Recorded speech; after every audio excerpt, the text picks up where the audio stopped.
दर्शक बंधु चंदन आउ झिली जाति पाई अलग हो जाइथिले।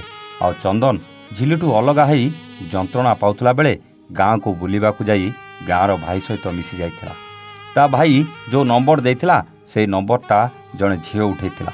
से कौन चंदन रो से झिली थिला ना आउ किए आसंतु जानिबा आजिर ए अध्याय रे। तेबे डेरी नकरी आसंतु आरंभ करिबा आजिर चंदन रो प्रेम कहानी। हेलो हाय नमस्कार, चंदन रो प्रेम कहानी रो आउ एक नुआ अध्याय को स्टोरी विथ प्रताप तरफरु आपन को स्वागत। दादा नंबर कही भाई देइथिबा नंबर को जेतेबेले चंदन फोन लगैथिला सेतेबेले जड़े झील उठेइथिला। आउ चंदन सेपटू झीर आवाज शुणी फोनटा काटी देइथिला। किंतु चंदन से गाँ भाई ता सहित कथा हेबाकू कहिथिला। हेले चंदन ताको पचारिथिला किए से झील। ता भाई कहिथिला से ता दादा झील टिकी, ता सहित कथा हेले किछि असुविधा नाइ बोली कहिथिला। मु ता सहित कथा हेली। टिकी देखिबाकू जेमिति सुंदरी थिला, पाठ भी बहुत भल पड़ुथला। मु झिलीठू दूरेई बहुत कष्ट पाउथुली। आउ सेतिकी बेले मो जीवन को खुशी हेई पसी आसीथिला ए टिकी। एते दुखर अंधार भितरे टिके खुशीर उज्जला मो सामना को आसीथिला। बेस किछि दिन भल कथाबार्ता भितरे टिकी सहित प्रेम होइगला भलिया लागिला। मते भी लागिला टिकी भी मते पसंद करुछि। हेले कहिबाकू साहस हेउनथिले भी शेषरे टिकी को प्रपोज करिदेली। हेले टिकी सीधा मना करदेला। मोर बॉयफ्रेंड अछि बोली कहिला। मनटा लेंबू आंबुल खटाठू आहुरी खटा आईगला। मनटा भांगीगला। निजकू निजे भांगी पड़िली। हेले ता परदिन टिकीर कॉल आसिला। भाविली एमिति गपिबाकू कॉल करिथिबो। कॉलटा उठेइली आउ गंभीर स्वर रे हेलो भी कहिली। सेपटू से आई लव यू कहला।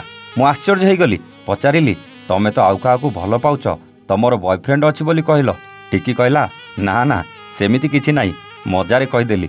तमे केते हैंडसम, काले मते पसंद करबोनी बोली सेथिपाई एमिति कहिदेली। टिकी सहित आरंभ हो जाइतिला नुआ एक अध्याय। पुणी थरे नुआ प्रेमिका सह नुआ नुआ प्रेम। आमर एमिति प्रेम गप लंबी लंबी चलला। आउ तारी भितरे झिली कथा भी टिकी को कहि देइथिली। मु धीरे धीरे झिली को भूली टिकी प्रेम रे पूरा पड़ी जाइथिली। हेले या भितरे मु जानिबा को पाइली कि झिली भी कॉलेज आसीबा आरंभ करछि। टिकी एक कथा सुनी डरिबा को लागिला, काले मु ताकू छाड़ी झिली को पुणी भल पाइबी। मु भी चिंतार पड़ी जाइथिली, कौन करिबी, काहाकू निजर करिबी। किंतु झिली मते ता आड़ू एभॉइड करबा आरंभ कर देइथिला। मो सहित कथा हेलानी। मु भाबिली मो पाखरे थिबा झिलीर फोटोटा ताकू फेरेई देबी।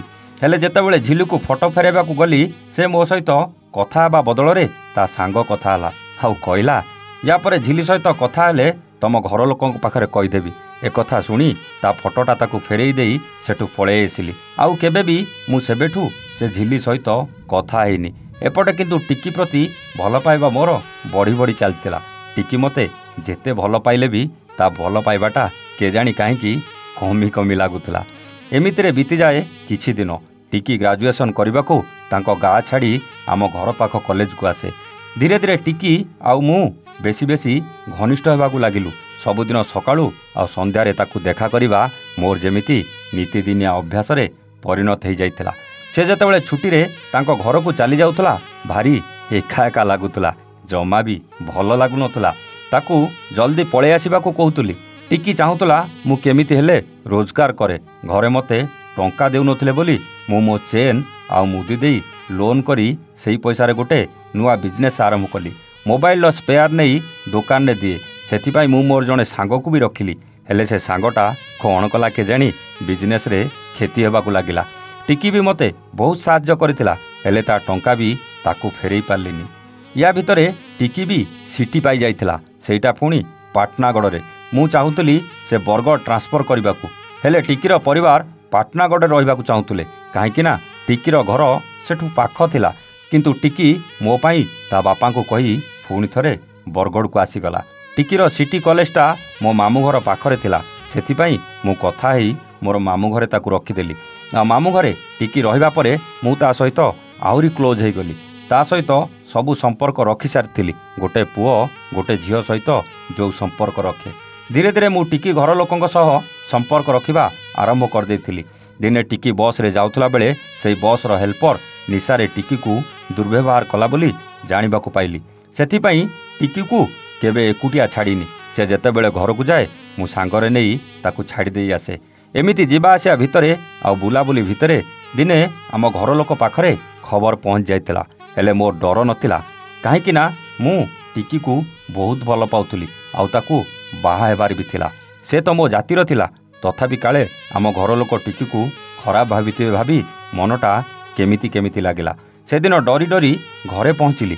ଆଉ ତାପରେ ଯାହା ହେଲା ନା, ମାନେ ତାପରେ କ'ଣ ହେଲା ସବୁ କ'ଣ ଗୋଟେ ଦିନରେ କହିଦେବି ନା କ'ଣ? ଆଗକୁ କ'ଣ ହେଲା ଚନ୍ଦନର ପ୍ରେମ କାହାଣୀ ଜାଣିବାକୁ ଇଚ୍ଛା ହେଉଛି ନା? ଝିଲି ସିନା ଜାତି ପାଇଁ ଦୂରେଇ ଗଲା, ହେଲେ ଟିକିକୁ କ'ଣ ଚନ୍ଦନ ଜୀବନସାଥୀ କରିପାରିବ? ପୁରା କଥା ଜାଣିବା ପାଇଁ ଅପେକ୍ଷା କରିବାକୁ ପଡ଼ିବ ଆସନ୍ତାକାଲି ଠିକ୍ ରାତି 9ଟାକୁ। ଦେଖିବାକୁ ଜମାଇ ଭୁଲିବେନି ଚନ୍ଦନର ପ୍ରେମ କାହାଣୀ ଆସନ୍ତାକାଲି ରାତି 9ଟାରେ। ରହୁଛୁ, ନମସ୍ତେ, ଜୟ ଜଗନ୍ନାଥ।